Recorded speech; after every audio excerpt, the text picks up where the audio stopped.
Karthik Deepa serial நாளைக்கு ஒரு அட்டகாசமான எபிசோடு வந்திருக்கு. வீடியோ பிடிச்சிருந்துச்சுன்னா லைக் பண்ணிட்டு பாருங்கள் ஃப்ரெண்ட்ஸ். ஐஸ்வர்யா ஃபோனை எடுத்து தீபா வந்து எல்லா விஷயத்துலையும் கண்டுபிடிச்சிட்டாங்கன்னு சொல்லலாம்.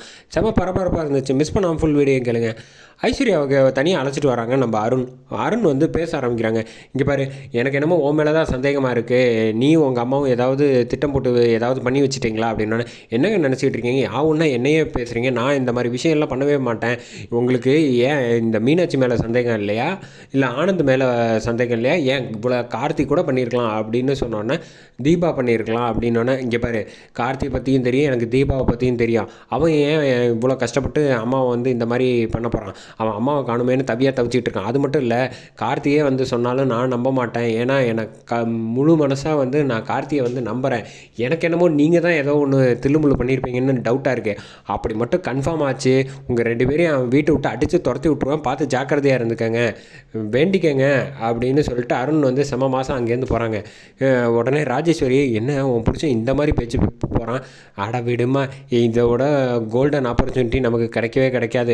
நிச்சயமாக வந்து இந்த விஷயத்தில் வந்து நம்ம சக்ஸஸ் ஆகாமல் விடக்கூடாது. எதுவாக இருந்தாலும் பார்த்துக்கலாம் அப்படின்னு சொல்லிட்டு ஐஸ்வர்யா உள்ளே போகிறாங்க. உள்ளே போயிட்டு வந்து ஃபோன் எங்கே இருக்குதுன்னு தேடி பார்க்குறாங்க. தேடி பார்த்தா ஃபோனை வந்து கண்டுபிடிக்க முடியலை. ஆஹா, எங்கே போயிருக்கோம் அப்படின்னு புரியாமல் தேடிக்கிட்டு இருக்காங்க ரூம் 4 நம்ம ஐஸ்வர்யா. அந்த சமயம் இந்த பக்கம் கேப்பில் வந்து ஃபோனை எடுத்துகிட்டு வந்தோன்னா சந்தோஷம் தாங்க முடியல நம்ம மீனாட்சிக்கு. வந்து பரவாயில்ல, சீக்கிரம் ஃபோனை கொடு, செக் பண்ணி பார்ப்போம் அப்படின்னோன்னா, ஃபோன் பாஸ்வேர்டு லாக் போட்டிருக்கு அப்படின்னு சொன்னோன்னா, என்ன பெருசாக போட்டிருக்க போகிறா, அவள் டேட் ஆஃப் பர்த் போட்டிருக்க போகிறா, அதுவும் சரி தான் அப்படின்னு செக் பண்ணி பார்க்குறாங்க. மைதிலி வந்து என்ன தப்பாகி போச்சே அப்படின்னு மீனாட்சியும் மைதிலியும் பாஸ்வேர்டு மாறி மாறி யோசிச்சு விட்டுருக்காங்க. தீபா வந்து அதெல்லாம் இருக்க வாய்ப்பில்லை அப்படின்னு யோசிச்சுட்டு இருக்கப்ப, ஒருவேளை அவங்க கல்யாண நாளாக இருந்துச்சுன்னா என்ன பண்ணுறது அப்படின்னு சொல்லிட்டு தீபாவுக்கு ஐடியா வந்தோன்னே கரெக்டாக போட்டு பார்க்குறாங்க. பாஸ்வேர்டு ஓப்பன் ஆகிடுச்சு. ஓப்பன் ஆனோன்னே ஃபோனை எடுத்து டக்குன்னு கால் ஹிஸ்ட்ரி எல்லாத்தையும் செக் பண்ணி பார்க்குறாங்க. செக் பண்ணி பார்த்தா எல்லாமே நார்மலாக சொந்த கால் மேக்ஸிமம் அருணுக்கு தான் போயிருக்கு, அவங்க அம்மா ராஜேஸ்வரிக்கு போயிருக்கு. உடனே வந்து அப்போ நம்ம எடுத்தது எல்லாமே வேஸ்ட்டாக போச்சா அப்படின்னு சொன்னோன்னே, அப்படிலாம் நினைக்காதீங்க அப்படின்னு மீனாட்சி வந்து ஐடியா கொடுக்குறாங்க. ஒருவேளை வந்து போன தடவை ஃபோன் பேசி மாட்டணுங்கிறதுக்காக நெட்டில் கால் பண்ணியிருந்தா அப்படின்ட்டு வாட்ஸ்அப் எல்லாத்தையும் செக் பண்ண ஆரம்பிக்கிறப்ப டக்குன்னு ஐஸ்வர்யாவுக்கு அங்கே ஸ்ட்ரைக் ஆகுது.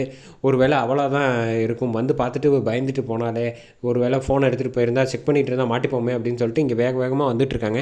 இந்த பக்கம் நிறைய நம்பர் இருக்கிறத பார்த்தோன்னா வந்து நிச்சயமாக இதில் ஏதாவது ஒரு நம்பராக தான் இருக்கும் அப்படின்னு சொல்லிட்டு ஃபோனை எடுத்து செக் பண்ணி கால் பண்ணுறாங்க. அவங்க அந்த ரவுடிக்கு போகலான்ட்டு டக்குன்னு ஃபோனை வந்து ஐஸ்வர்யா வந்து பிடிக்கிறாங்க.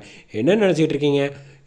எல்லாத்துக்கும் காரணம் நான் தான் சொல்லிட்டு என் ஃபோனை வந்து செக் பண்ணுற லெவலுக்கு வந்துட்டிங்களா எல்லோரும் அப்படின்னோடனே, மீனாட்சி, சேச்சா செக்கெல்லாம் பண்ணலை, நீ தான் கன்ஃபார்மாக பண்ணியிருப்பேன்னு எங்கள் எல்லாருக்குமே தெரியும். அதை உறுதிப்படுத்திக்கிறதுக்கு தான் வந்து நாங்கள் பார்த்துக்கிட்டு இருக்கோம், மற்றபடி வேறு ஒன்றும் இல்லை ஐஸ்வர்யா அப்படின்னு சொன்னோன்னே, என்னை பார்த்தா எனக்கு உங்களுக்கு கிண்டலாக தெரியுதா, இன்னொரு தடவை இந்த மாதிரி பண்ணக்கூடாது அப்படின்னு சொல்லிட்டு அங்கேருந்து போயிடுறாங்க. நீ இவ பதட்டப்படுறத பார்த்தா நிச்சயமாக இவ தான் ஏதோ ஒன்று பண்ணியிருக்கா, நம்ம சீக்கிரம் கண்டுபிடிக்கணும் அப்படின்னு சொல்லிடுறாங்க. இந்த பக்கம் உடனே ஐஸ்வர்யா ஃபோனை போட்டு அந்த ரவுடிங்களுக்கு வந்து ஃபோன் பண்ணலான்னு பார்த்தா ஃபோன் போக மாட்டேங்குது. இப்போ வந்து அந்த ஆட்டோ டிரைவரை வந்து பார்த்துடுறாங்க நம்ம ரவுடிங்க வந்து ஐஸ்வர்யா ஆளுங்க. அப்போ பார்த்துட்டு கெஞ்சிட்டு, எங்கள் அக்காவை காணும் தேடிட்டு இருந்தேன், நீங்கள் தான் ஹாஸ்பிட்டலில் அட்மிட் பண்ணீங்க, எந்த ஹாஸ்பிட்டல்னு தெரியலன்னு அழுவ ஆரம்பிச்சோன்னே, அழாதீங்க, நான் என் சாமிக்கிட்ட வேண்டியிருக்கேன், அதனால் அவங்க நல்லபடியாக இருப்பாங்க அப்படின்னு சொல்லிட்டு ஹாஸ்பிட்டல் பேரை சொன்னோன்னே உடனே வந்து இங்கே போய் ஹாஸ்பிட்டலில் போய் பார்க்குறாங்க. நம்ம அபிராமி அம்மாவை பார்த்துடுறாங்க.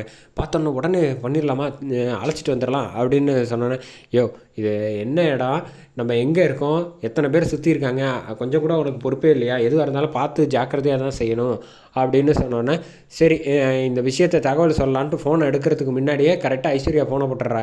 என்ன எங்கள் அத்தையை கண்டுபிடிச்சியா இல்லையா அப்படின்னு, கண்டுபிடிச்சிட்டேம்மா, நீங்கள் ஒன்றும் கவலைப்படாதீங்க அப்படின்னு. அப்படின்னா அடுத்த வேலையை பார்க்க வேண்டியதானே. இல்லைம்மா, இது பகல் நேரம் சரியாக வராது, எல்லோரும் நடமாடுறாங்க, நான் எதுவாக இருந்தாலும் பார்த்துட்டு அப்புறம் ராத்திரி நீங்கள் என்ன சொல்கிறீங்களோ அதுபடி பண்ணிடலாம் அப்படின்னோடனே, பார்த்து ஜாக்கிரதையாக, நீ கண்டுபிடிச்சது இப்போ தான் எனக்கு பாதி உசுறு வந்து நிம்மதியாக இருக்குது, எனக்கு எந்த டென்ஷனும் இல்லை, இனிமேல் நல்லபடியாக எல்லா விஷயத்தையும் பார்த்துக்க அப்படின்னு சொல்லிடுன்னு ஃபோனை வச்சிடுறாங்க. இந்த பக்கம் ஆட்டோ டிரைவர் வந்து கரெக்டாக வந்து வீட்டுக்கு கிளம்பி வந்துடுறாங்க. வீட்டுக்கு வந்ததுக்கு அப்புறமேட்டுக்கு இப்போ தான் வந்து ஒருத்தவங்களை வந்து நல்லபடியாக வந்து அனுப்பி விட்டுட்டு வரேன் அப்படின்னு சொன்னோன்னு, என்ன அப்படின்னா, ஹாஸ்பிட்டலில் சேர்த்துருந்தேன்ல, அவங்க சொந்தக்காரங்க யாருன்னு தெரியாமல் தவிச்சிக்கிட்டு இருந்தாங்க, ஹாஸ்பிட்டலில் தேடிட்டு இருந்தேன், நான் தான் வந்து சொல்லி அனுப்பி விட்டுருக்கேன் அப்படின்னோன்னே, அப்படியே இங்கே வந்து கார்த்திக் சாரோட அம்மாவை காணோன்னு நான் தேடிக்கிட்டு இருக்கோம், அதான் கண்டுபிடிக்க முடியல அப்படின்னு சொன்னோன்னே, சரி கண்டுபிடிச்சிடலாம் விடு, நீ ஒன்றும் தைரியமாக, அந்த அம்மாவை ஒரு வேளை இருந்துச்சுன்னா அப்படின்னா, அப்படிலாம் இருக்க வாய்ப்பே கிடையாதுங்க.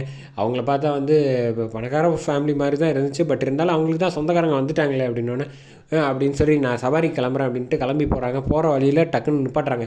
ஒரு நிமிஷம் ஒருவேளை அபிராமி அம்மாவை இருந்துச்சுன்னா எதுக்கும் ஃபோட்டோ எடுத்து காமிச்சிட்டா என்ன நல்லது தானே அப்படின்ட்டு, ஒரு நிமிஷம் இல்லைங்க நான் அந்த அம்மாவோட ஃபோட்டோவை காமிக்கிறேன், அவங்களா இல்லையான்னு பார்த்து சொல்லிடுங்க அப்படின்னு சொல்லிட்டு, அதுவும் சரியான விஷயம் தான், நல்ல வேலை நான் போகிறதுக்கப்புறம் சொல்லாமல் இருந்தேன் அப்படின்னு ஃபோனை காட்டுறாங்க. இந்த அம்மாவை தான் நான் அட்மிட் பண்ணேன் அப்படின்னு சொன்னோன்னா, என்னங்க சொல்கிறீங்க, அப்போ வந்து அந்த 2 பேர் பார்க்க எப்படி இருந்தாங்க அப்படின்னு அவங்க ஒய்ஃப் கேட்டோன்னா, அவங்க பார்த்தா சரியான வந்து டுபாகுரு மாதிரி தான் இருந்தாங்க அப்படின்னா, ஓ அப்படியா, அப்போ வந்து நிச்சயமாக ஏதோ ஒரு பிரச்சனையாக தான் வரப்போகுது, இதை முதல்ல நம்ம கார்த்திக் சார்கிட்ட சொல்லுவோம் அப்படின்னு சொல்லிட்டு ஃபோன் பண்ணுறாங்க நம்ம ராணி. அவங்க ஃபோன் பண்ணிகிட்டு இருக்க கேப்பில் வந்து இந்த பக்கம் கார்த்திக் ஃபோன் வந்து எங்கேஜ், இந்த பக்கம் அபிராமி அம்மா கிட்டேருந்து வந்து என்னென்ன செய்யணுமோ அந்த விஷயங்கள் எல்லாத்தையும் வந்து செய்கிறதுக்கு அந்த டாக்டர் வந்து ரெடி ஆகிட்டு இருக்காங்க. அதோட எபிசோடை வந்து பரபரப்பாக முடித்தாங்க.